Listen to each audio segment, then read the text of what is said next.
Chapitre 45. La tempête apaisée. Combien a été grande ma douceur d'aujourd'hui.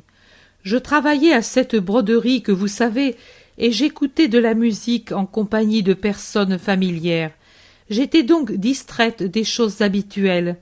Voilà qu'à l'improviste, la vision m'en abstrait en me donnant un autre visage que, heureusement, Paola fut seule à comprendre. Je suis restée avec cette joie tout l'après-midi jusqu'au moment du collapsus habituel. Il est arrivé plus tôt qu'à l'ordinaire parce que, quand j'ai ces visions, mes forces physiques et surtout cardiaques éprouvent une forte dispersion qui ne me fait pas souffrir, car elle est compensée par une telle joie spirituelle. Maintenant que tout le monde dort, je vous fais part de ma joie. J'ai vu l'évangile d'aujourd'hui.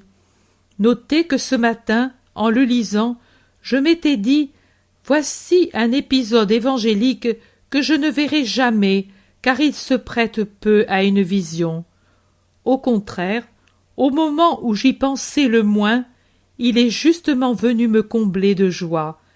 Voici ce que j'ai vu. Une barque à voile, pas excessivement grande, mais pas petite. C'est une barque de pêche sur laquelle peuvent aisément se mouvoir 5 ou 6 personnes. Elle fend les eaux d'un lac d'une couleur bleue intense. Jésus dort à la poupe. Il est vêtu de blanc comme à l'ordinaire. Il a la tête posée sur le bras gauche et sous son bras et sa tête, il a mis son manteau gris-bleu replié plusieurs fois. Il est assis, pas allongé, sur le fond de la barque et appuie sa tête sur la tablette qui se trouve à l'extrémité de la poupe. Je ne sais pas le nom que lui donnent les marins. Il dort tranquillement, il est fatigué, il est tranquille.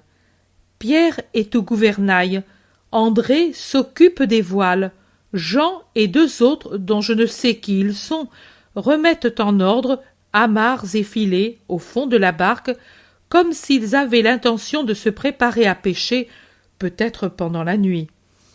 Je dirais que le jour décline, car le soleil descend déjà à l'Occident. Les disciples ont tous remonté leurs tuniques pour être plus libres dans leurs mouvements et pour aller d'un endroit à l'autre de la barque en passant par-dessus les rames, les sièges, les paniers et les filets, sans être gênés par leurs vêtements. Ils ont tous enlevé leurs manteaux. Je vois le ciel s'obscurcir et le soleil qui se cache derrière des nuages d'orage débouchés à l'improviste de derrière la pointe d'une colline. Le vent les pousse rapidement vers le lac. Le vent, pour l'instant, est en haut, et le lac est encore tranquille. Seulement, il prend une teinte plus sombre et se plisse en surface. Ce ne sont pas encore des vagues, mais déjà l'eau commence à remuer. Pierre et André observent le ciel et le lac et se disposent à manœuvrer pour accoster. Mais le vent s'abat sur le lac et en quelques minutes tout bouillonne et écume. Les flots qui s'entrechoquent et heurtent le bateau l'élèvent, l'abaissent, le retournent en tous sens, empêchent la manœuvre du gouvernail comme le vent gêne celle de la voile qu'il faut carguer. Jésus dort. Ni les pas, ni les voix excitées des disciples, ni non plus le sifflement du vent et le choc des vagues contre les flancs du bateau et la proue ne l'éveillent. Ses cheveux flottent au vent et il reçoit quelques embruns. Mais lui dort. Jean va de la proue à la poupe et le couvre de son manteau qu'il a tiré de dessous une tablette. Il le couvre avec un délicat amour. La tempête devient de plus en plus brutale, le lac est noir, comme si on y avait versé de l'encre, strié par l'écume des vagues. La barque engloutit de l'eau et se trouve poussée au large par le vent. Les disciples suent à la manœuvre, et pour écoper l'eau que les vagues projettent. Mais cela ne sert à rien. Eux maintenant pataugent dans l'eau qui leur arrive à mi-jambe, et la barque ne cesse de s'alourdir. Pierre perd son calme et sa patience.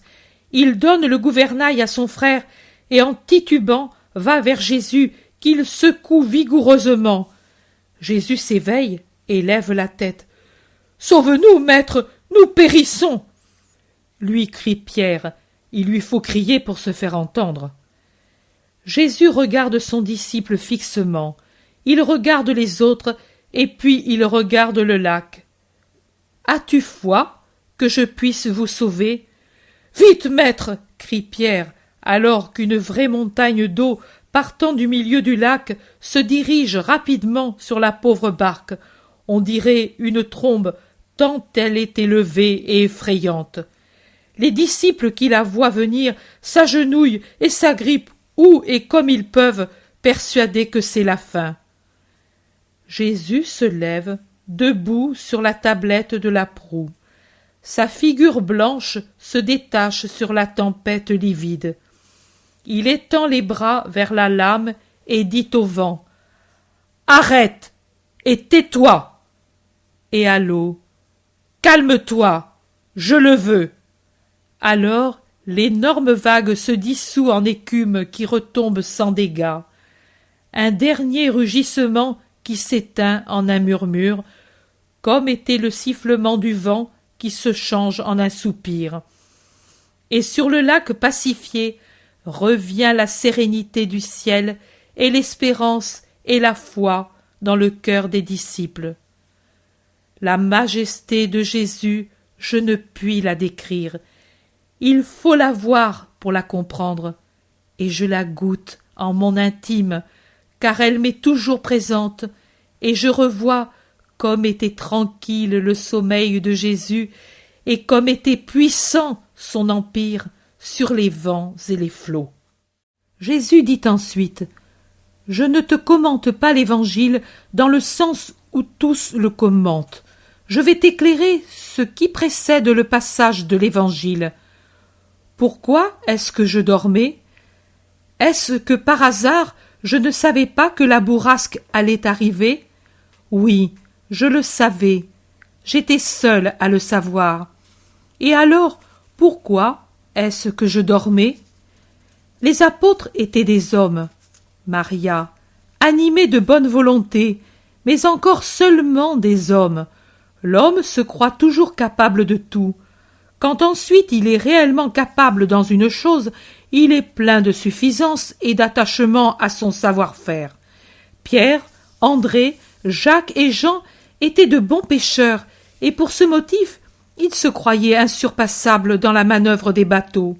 Moi, pour eux, j'étais un grand rabbi, mais une nullité comme marin. C'est pourquoi ils me jugeaient incapable de les aider, et quand ils montaient dans la barque pour traverser la mer de Galilée, ils me priaient de rester assis parce que j'étais incapable d'autre chose.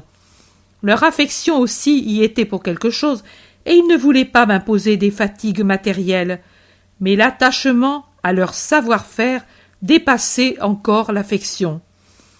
Je ne m'impose que dans des cas exceptionnels, Maria. Généralement, je vous laisse libre, et j'attends. Ce jour-là, j'étais fatiguée, et on me priait de me reposer, c'est-à-dire de les laisser faire, eux qui étaient si capables. Alors, je me mis à dormir. Dans mon sommeil se mêlait aussi cette constatation de ce que l'homme est homme, et qu'il veut agir par lui-même, sans se rendre compte que Dieu ne demande qu'à l'aider. En ces sourds spirituels, en ces aveugles spirituels, je voyais tous les sourds et les aveugles spirituels qui, pendant des siècles et des siècles, iraient à leur ruine pour vouloir agir par eux-mêmes, alors que je suis penché sur leurs besoins en attendant qu'ils m'appellent à l'aide. Quand Pierre cria « Sauve-nous !» mon amertume tomba comme un caillou qu'on laisse aller. Je ne suis pas homme, je suis le Dieu homme. Je n'agis pas comme vous agissez. Vous, quand quelqu'un a repoussé votre conseil ou votre aide, et que vous le voyez dans l'embarras, même si vous n'êtes pas assez méchant pour vous en réjouir, vous l'êtes assez pour rester dédaigneux, indifférent à le regarder, sans vous émouvoir de son appel à l'aide. Par votre attitude, vous lui faites comprendre « Quand j'ai voulu t'aider, tu n'as pas voulu. Maintenant, débrouille-toi. » Mais moi, je suis Jésus, je suis le Sauveur, et je sauve, Maria, je sauve toujours dès qu'on m'appelle. Les pauvres hommes pourraient objecter. Et alors, pourquoi permets-tu aux tempêtes isolées ou généralisées de se former? Si par ma puissance je détruisais le mal, quel qu'il soit, vous arriveriez à vous croire les auteurs du bien qui en réalité serait un don de ma part, et vous ne vous souviendriez plus jamais de moi. Jamais plus. Vous avez besoin, pauvre fils, de la douleur pour vous rappeler que vous avez un père, comme le fils prodigue qui se rappela qu'il avait un père quand il eut faim.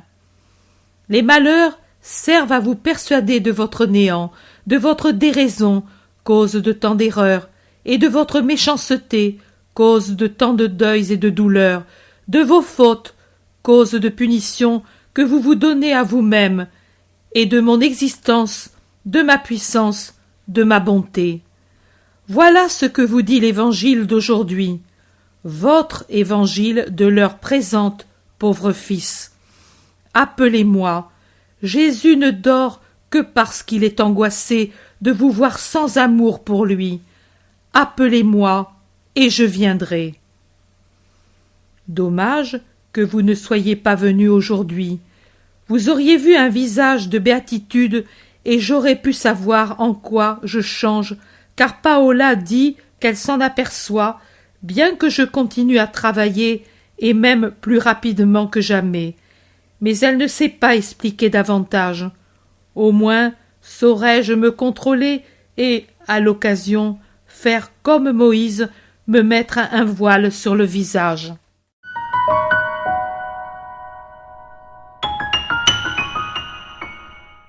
L'intérêt pour les écrits de Maria Valtorta ne cesse de grandir. Et les fruits récoltés, vocation, conversion, sont immenses. Visionnaire de la vie du Christ, de la conception de Marie jusqu'au début de l'Église, sa description des personnages, de leur psychologie, la précision des lieux où ils évoluent, des coutumes et mœurs de l'époque, est proprement sidérante et à ce jour inégalée.